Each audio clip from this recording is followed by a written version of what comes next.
മീനരാശി അഥവാ മീനത്തിനെ സംബന്ധിച്ചിടത്തോളം ശനി വക്രത്തിൽ വരുന്നത് നല്ല ഫലത്തെയാണ് പ്രദാനം ചെയ്യുക. പെട്ടെന്ന് ഓരോ തീരുമാനങ്ങൾ എടുക്കാൻ സാധിക്കുക, പെട്ടെന്ന് വിവാഹം നടക്കുക, പെട്ടെന്ന് ഓരോ യാത്രകൾക്കൊക്കെ പോകാൻ സാധിക്കുക, നമുക്ക് തന്നെ ഒരു ആത്മവിശ്വാസമൊക്കെ പെട്ടെന്ന് വന്ന പോലത്തെ അവസ്ഥ, നല്ല വിവേകം, കൃത്യസമയത്ത് നമുക്ക് ചിന്താശേഷി ലഭിക്കുക, നമുക്ക് പെട്ടെന്ന് ഒരു ബലം വെച്ച പോലത്തെ അവസ്ഥ. അത് ആരോഗ്യവശാൽ മാത്രമല്ല കേട്ടോ, മനസ്സിന് നമുക്കൊരു ബലം വെച്ച ഒരു അവസ്ഥയൊക്കെ ഉണ്ടാവും. ഈ ബലം എന്ന് പറയുമ്പോൾ ശരീരമൊക്കെ നന്നായി നല്ല രീതിയിലുണ്ട് അതല്ല ഉദ്ദേശിക്കുന്നത്.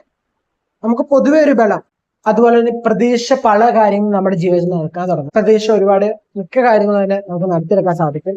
പുതിയ പുതിയ അവസരങ്ങൾ പെട്ടെന്ന് വരിക, നമ്മൾ ഓർക്കപ്പുറത്തൊക്കെ ഓരോ കാര്യം. ഇപ്പൊ നമ്മൾ ജോലി അന്വേഷിക്കുകയാണ്, പെട്ടെന്ന് ഒരു കമ്പനിയിൽ നിന്ന് നമുക്ക് ലെറ്റർ, പെട്ടെന്ന് ഓരോ കാര്യങ്ങളാണ്, അതൊക്കെ കൃത്യമായി വിനിയോഗിക്കുക. അതുപോലെ നിങ്ങളുടെ ജീവിതത്തിൽ നടക്കുന്ന ഓരോ കാര്യങ്ങളുണ്ടല്ലോ, അതിൽ നിന്ന് നിങ്ങൾ എന്ത് സ്വീകരിക്കുന്നു, എന്ത് മനസ്സിലാക്കണം, അത് വളരെ പ്രധാന ഒരു ഘടകമാണ്. ഇനി ശ്രദ്ധിക്കേണ്ട ആരോഗ്യ കാര്യം ശ്രദ്ധിക്കണം. ചെറുതായിട്ട് ചെറിയ അസുഖങ്ങളൊക്കെ വരാൻ സാധ്യത വക്രത്തിൽ ശനിയായ